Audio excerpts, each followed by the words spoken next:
welcome into SportsZone All Access here on this Tuesday, September the 11th. We're glad you joined us here at the KELOLAND Plus desk. And there's a lot to talk about today. We'll talk a little bit of golf, a little bit of football, high school baseball, high school football, that is. Goodness gracious. So many sports going on. The Canaries.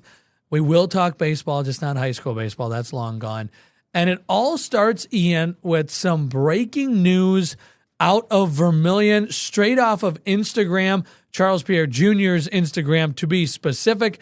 Here's a guy that is out for the season. He banged up his knee in a game this season, and you said it when you talked with Travis Johansson this week. Seemed optimistic. Obviously, that's not the case. Charles Pierre Jr. says he's out 10 to 12 months. Really heartbreaking for Coyote fans when you think about that.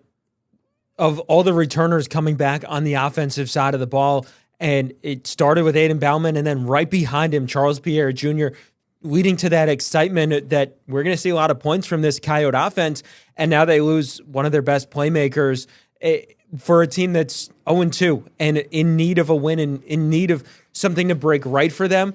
And then this news comes out on this Thursday, and it's really heartbreaking if you're a Coyote fan.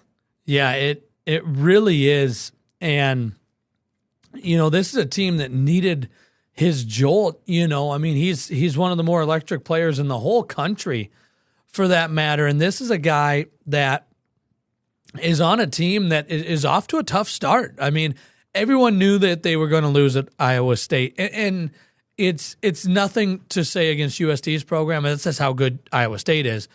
Many expected better against Lamar. So they got up 10-0 and then got outscored 20-3 after that point. So obviously, they have some things to fix, but you'd like to do it with your best player. And so this is a tough loss. This is a really talented player. Everyone looked at the duo that was coming back on offense. You got Bauman and you've got Pierre Jr. and this stinks for him. It kind of breaks my heart for him because this is a guy that I feel like might have the speed and the agility and the measurables to get a shot at an NFL roster someday. So obviously you hope he's able to come back in 10 to 12 months and figure it out. Yeah, really heartbreaking there. And now it just means that USD has to retool on the offensive side. Yeah. You still have a lot of the pieces that you felt really confident about heading into the year. While you're not going to be without one of the best players there, that doesn't mean that the whole season is lost on the offensive side. Now it just means that the Yotes have to look ahead and say, okay, that next man up mentality.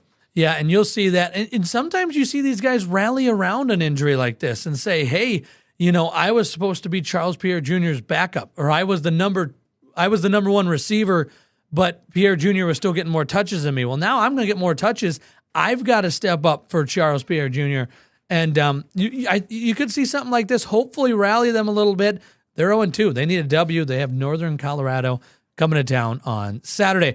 Let's turn and talk about golf now. The Sanford International begins on Friday, and unfortunately this guy hoisting the trophy will not be there. Steve Stricker has an injury and so is out this year with 3 straight championships of the Sanford International. So a new champion will be crowned, Ian.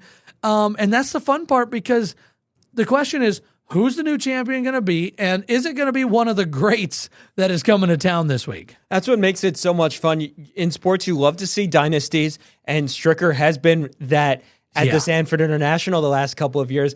But now there's kind of a new excitement around the tournament of, okay, well, it's not Stricker. Who's it going to be? I remember being at last year's tournament, and it went all the way to a multi-hole playoff that Stricker ultimately won. And the whole time it kind of felt, well, okay, of course Steve's going to win it.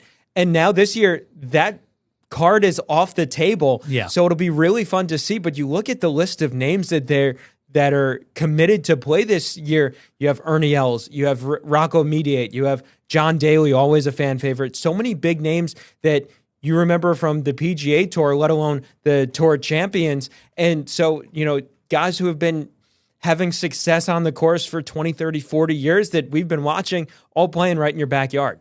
Yeah, and Ian talked to a couple of those big namers, and here's what they had to say on Thursday. Golf course in good shape. It's going to be, I guess, a little windy this week, so it's going to test us a little bit. Golf course is playing quite firm. So let's see what the weather throws at us. But really nice to be back. It's more important here to put the ball in place because now you're going to be blocked with a tree or thing, and also the movement of the greens. You need to be on the fairways to hit to these flags because the greens there are a lot of movement, and you need to be on the low part of the hole to try to be more aggressive. And so that's just kind of fun to listen there. Ernie L's talking about what the course is playing like. And then you have Miguel Angel Jimenez, who then turns around and is just telling us, hey, this is how you've got to play. And if you don't play this way, you're going to struggle. And that's kind of the cool part is this is a lot shorter golf course than most of these guys are used to playing on, because nowadays, they make them a lot longer than they did when the Minnehaha Country Club was built. But these guys love it because it's a different challenge, and it requires them to be so focused on where you land the ball on the green. And yet somehow, even though being a little shorter than some of the courses, this is one of the courses that actually has low scores that are shot on it. Yeah, it was really interesting being out there today, talking with 3 golfers, hearing each of their perspectives on what the course plays like and where you have to hit the ball, and just hearing their strategy leading into the tournament.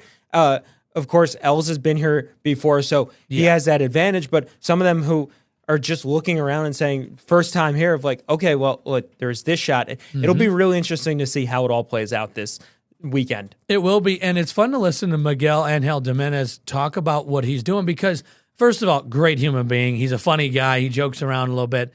But also, he won the tournament here before. So has Rocco Mediate. And so is Darren Clark. And so those are the 3 other champions who are all here this weekend that have won it. Remember, this is the 8th year.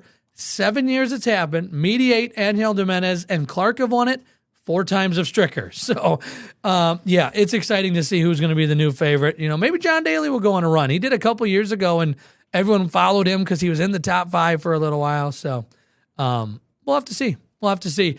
And then we turn and talk baseball. Yeah, we're still talking baseball. We're not talking MLB either. That won't be talking about that much, I don't think, with the way the Twins are ending their season in a thud. But the Canaries are not ending their season in a thud, Ian.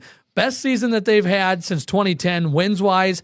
First time they've advanced to the playoffs since 2010. The Canaries are playing some baseball right now. And come back to Sioux Falls today. They host the Redhawks of Fargo-Moorhead in Game 3 of a tied series. Really fun to see the way that those 2 games happened up in Fargo. First game was a pitcher's duel, 2-1, Fargo won. And then the Canaries' bats exploded in the second game. And we kind of saw that similarly in the first series against Sioux City. Bats were quiet in game 1 here in Sioux Falls. Yeah. Then they go down to Sioux City, and the offense wakes up. They put up 2 big numbers on Friday and Saturday to advance to this round. And then it's almost an identical story. So if you're a Canaries fan going out to the Birdcage tonight, you're hoping that Game 3, just like against Sioux City, you'll see a lot of offense. This is a huge game, too, because it's a best-of-5 series. And so now the question is, who's got their back against the wall for Friday night's game? And that means who's going to win tonight, right? You win tonight, now you have 2 chances to win 1. So huge game tonight. This is maybe the biggest game of the season so far for the Canaries. And they got one in Fargo. That's a key big thing. Now you come home, you have 3 chances to win 2 at home. We'll see how they do. It's exciting to see the Birds playing good again. They're obviously, what they're doing with their organization right now is trending in the right direction. So certainly happy to see that. Well, we're going to talk about some high school football. The Dakota Bowl is coming up on Saturday, as well as a couple other live streams that we have this week. We'll bring you that and talk about those matchups when we come back to SportsZone All Access.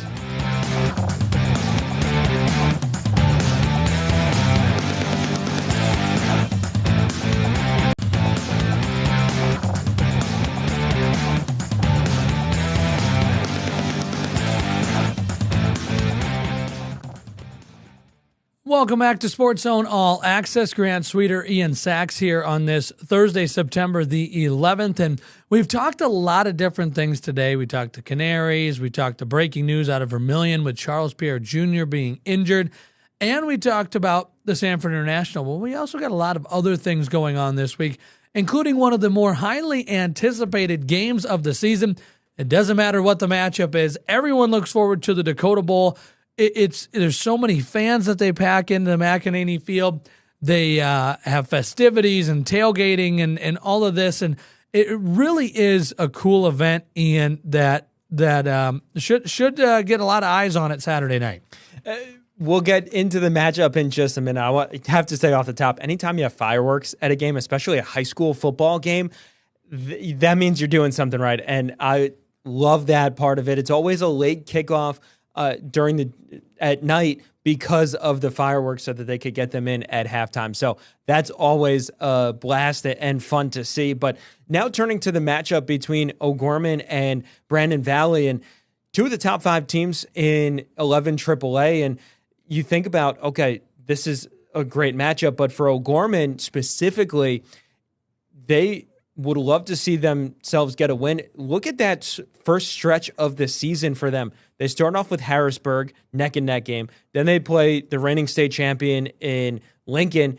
And now you have the reigning runner-up in Brandon Valley. So a really tough stretch, especially that back-to-back of Lincoln and Brandon Valley now. And you'd love to see them get a win. For Brandon Valley, they're coming off of their big Saturday night bowl game on this past Saturday, and now they're playing on another Saturday.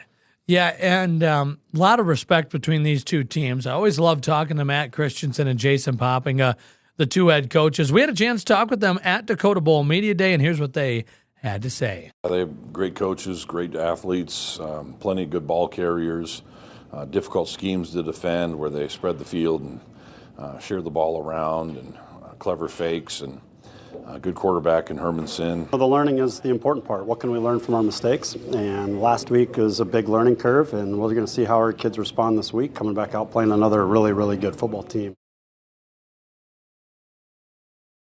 Playing another really, really good football team obviously is right in Brandon Valley. So, yeah, I mean, preseason, they were voted tied for first, Brandon and Lincoln, and Harrisburg was 3. So O'Gorman coming into the season went, okay, we start at number 3, then at tied for number 1, and then we host tied for number 1. So it's gotten a little easier. Harrisburg's number 5 now. So technically their first 3 games were number 5, number 1, number 2. If that makes it any easier. I don't know. We'll go with it. But for the game itself, I'm intrigued to see what Brandon looks like, right? Brandon beat a Washington team, and I like this Washington team. I think they're headed the right direction this year. The problem is that it was one of those things where they were just better than they were, so they slowly pulled away throughout the game, beat them 28-7. Then they beat a Rapid City Stevens team, which we all know is trying to get their footing, right? They're really struggling right now. And so with that being known, this is really their first big test of the season for someone that can, when they throw a punch, can throw back a punch. And so I'm intrigued to see Brandon Valley get tested for the first time this year for maybe a little bit more of all 4 quarters. That's a really good point to think about the contrast of what both of these teams have seen so far this year. And O'Gorman has seen some of the best in Lincoln and Harrisburg. Brandon Valley still hasn't seen one of the top 5 teams. This is their first ranked battle this season. So you think about it that way of, okay, O'Gorman has been battle tested already. Brandon Valley hasn't. What is it going to look like when it's a tight game in the 4th quarter? That O'Gorman-Harrisburg game week 1 came all the way down to the end. It was a 1-point game, if I recall the final score right. And so the Knights have been there, 4th quarter, tight game. Brandon Valley has not yet. Yeah, it'll be interesting. And, Brandon Valley has such a copy and paste approach. Like, we have a great offensive line. We have a USF committed running back named Levi Viskerna. We're going to run it behind him. Oh, and then we have a super talented defense, multiple college commits. We're going to make it hard to score. That's literally the copy and paste. Chad Garrow built that unit a couple years ago, and now that's what they stick with. And it's tough to beat, and I'm intrigued to see how it goes up against O'Gorman on Saturday night. Again, watch it on Kelo Extra TV, KELOLAND Plus, and KELOLAND.com, all that at 7 o'clock. Kelsey Dennehy and myself will be on the call. Now let's turn and let's talk about our other game of the week. We had a top-ranked matchup set for the game of the week on Friday night when Lennox takes on Sioux Falls Christian, number 1 versus number 2 in 11A. And this one, Ian, we kind of talked about it last week a little bit too, but We know this one's been circled on the calendar. This is a state championship rematch. Yeah, the first of 2 state championship rematches that we have on the schedule Correct. for Yep. our live streams. Also coming down the pike, Lincoln and Brandon Valley. But yeah, this one was a great game at the Dome. Grant, you were down there in Vermilion that was for good. these two throwing punches at each other. And now you play in the regular season, and this is going to be really exciting. 1 versus 2. They were 1-2 all throughout the preseason and throughout the first couple of polls this season as well. And it's all shaping up to be this game. All eyes, as you mentioned, circling this game on the calendar. And, I feel like Sioux Falls Christian may have been a favorite going into the Dome, and then Lennox came out and won. So it'll be interesting to see now kind of the roles maybe reversed a little bit in the way that We'll see. Lennox is the state champion, and we'll see, but I know you're looking forward to being on the call for that. Yeah, this will be a great game. And, get to go over to Bob Young Field, great facility. At the same time, 1 versus 2. It's a great matchup. And Jordan DeSmit and I will be on the call for that. That is Friday night, September the 12th. Tomorrow night, literally, 7 p.m., Kelo Extra, KELOLAND Plus, KELOLAND.com. Same place. You can see them all right here, right where you're watching this. Just come right back here at 7 o'clock on Friday night, and you'll be treated to a good one. I'm intrigued. I think I like defenses in this game. I know there's talent on the offenses, but both offenses are missing key pieces. They both replace quarterbacks. And so I think the defenses will win this game. If either one gets to 20, I think that might be who wins this game. They played twice last year, 19-8 and 14-6. So neither winning team got to 20 points last year. So I think defenses will certainly be a key part of the game on Friday night. And we'll talk more about this matchup and all the other Friday matchups on our Friday show when we preview the high school football action. Well, we're going to step aside. When we come back, we're going to talk NFL football because week 2 gets underway tonight. We're going to give you our picks for the week. We'll have that coming up when we come back to SportsZone All Access.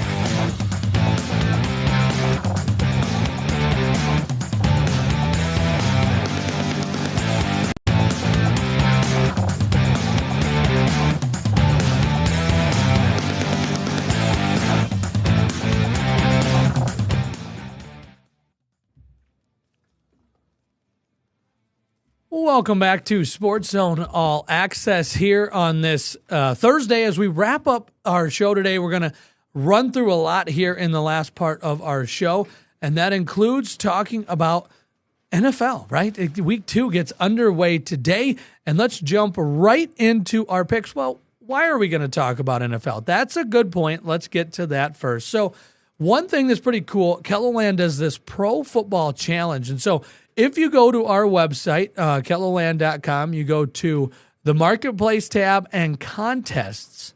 There you'll find the Pro Football Challenge right here. You click on that. It brings you in there. It's got some cool prizes at the end of the year. It also has a weekly prize, and we even have a shot of that weekly prize. They brought it in here. Let's see if I can get it in there. A little football. Oh, love it. It's actually a pretty cool football. It's not like one of the cheap little plastic ones. It's actually got like air in it. So it's a weekly prize that you can win if you get your picks right and, do a good job with the picks. And so we are going to, like experts, a big word, we're going to tell you what we think you should pick. I don't know if these are good ideas, bad ideas. I mean, we like to say we cover sports, and we do, but we don't cover them. We don't cover NFL to the extent of like looking at, well, this team's got this matchup or stuff like that. So, Ian, game 1 tonight, Commanders, Packers, Green Bay, kind of a localish team. We all went Packers. Besides the fact that they looked really good against Detroit, why'd you go Green Bay? I think just the performance that they put on week 1. You could think, maybe a letdown game, but I just think that was a complete and on all 3 phases of the field that the Packers looked so good week 1. Commanders looked really good against the Giants too, though. But it was do you think about the difference in a level of opponent there? Right. Lions versus definitely. Giants, and that's why I went Packers. Makes total sense. I went Green Bay. They're at home.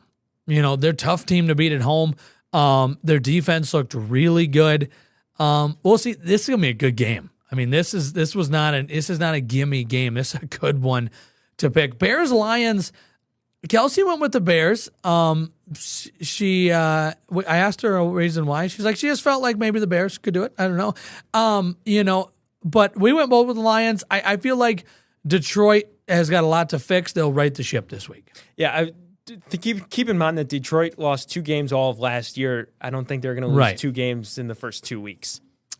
It'd feel weird. And then it would really bring up some questions about Dan Campbell. And about how important both coordinators were. Yeah, who are now, and that's the interesting part of this game. His former coordinator, Ben Johnson, now with the Bears, headed to Detroit. So kind of an interesting game there. Broncos at Colts. And this one, could be an interesting game. The Colts beat the brakes off of the Miami last week.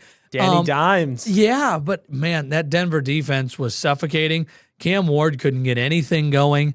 And granted, the Titans offense is kind of a mess right now, but credit where credit's due. I think I like Denver's defense, and I'll be intrigued to see if Danny Dimes can make a return this week. Yeah, agree with that. What I'm looking for more is the Denver offense. They didn't blow the doors off of the Tennessee defense. They did not. I thought that they could really put some points on it and blow that game out of the water. So it'll be interesting to see how they bounce back now in week 2. Yeah, we're looking forward to that matchup. Should be a good one. Chiefs-Eagles, I'll talk about this one. The Chiefs, it's a great game. It's at Arrowhead. That's a huge advantage for the Chiefs. They play so well at home. My other reasoning, and Ian pointed out earlier, it's hard to believe the Chiefs going 0-2 to start the season, and I agree with that argument right there. The reason I talked about that game is because we're running low on time, and Ian's got to talk about the Falcons. Ian? I really like all the pieces that they have, and maybe I'm a little biased thinking about the first 3 quarters of Monday night's game for the Vikings as opposed to that 4th quarter, but I went with the Falcons and see if I'm out. I see I'm outnumbered there. Well, I went with the Vikings. I like them at home. I don't know. Michael Penix has struggled to win games. He's played well in a lot of games. He has struggled to win games. Let's turn over to what's going on tonight on KELOLAND Sports. We're going to talk with some athletes from the Sanford International as that begins tomorrow already. So good golf going on tomorrow. We'll have highlights of USD soccer and volleyball tonight. And then the Canaries, big playoff game coming up tonight. 6:35 first pitch. We'll have highlights of that tonight on KELOLAND Sports. And thanks for tuning in to another edition of SportsZone All Access. We'll see you back here Friday and for Football Friday.